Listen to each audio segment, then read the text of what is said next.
Jacob Zuma, président du tout jeune parti politique Umkhonto we Sizwe. Le parti MK conteste son exclusion de la course à la présidentielle du 29 mai 2024 en Afrique du Sud. Le 8 avril 2024, le tribunal électoral siégeant à la Haute Cour de Johannesburg a entendu l'appel de l'ancien chef d'État contre la décision de la Commission électorale indépendante sud-africaine. La disqualification de la candidature de Jacob Zuma est, selon son parti et ses avocats, une violation de ses droits politiques.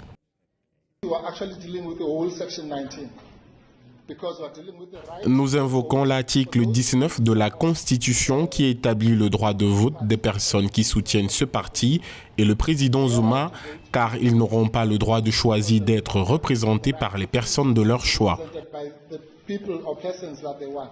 Devant la grille du palais de justice, des centaines de partisans du parti MK ont montré leur soutien à l'ancien président sud-africain. Pour des observateurs, la réhabilitation de Jacob Zuma, 81 ans, dans ses droits civiques, représente un enjeu important lors de la présidentielle à venir. Alors que la majorité présidentielle juge vain le recours du candidat du parti MK, la formation politique affirme répondre à un appel du peuple.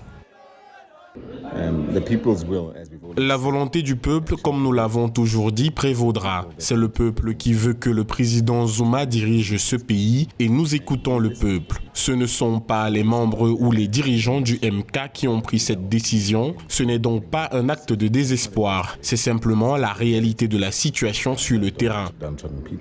Condamné à 15 mois d'emprisonnement pour outrage à la cour en 2021, Jacob Zuma a bénéficié d'une remise de peine en août de la même année, 2 mois après la mise en application de la sentence. L'article 47 alinéa 1 de la Constitution du pays, utilisé par l'organe électoral pour rejeter la candidature de Jacob Zuma, n'est pas valable, ont argumenté ses avocats. Plus de 27 millions de Sud-Africains se rendront aux urnes en mai 2024. En vue des prochaines élections générales, le parti de Jacob Zuma négocie des alliances avec l'Inkatha Freedom Party, un parti nationaliste zoulou traditionnaliste, et le parti économique Freedom Fighters de Julius Malema.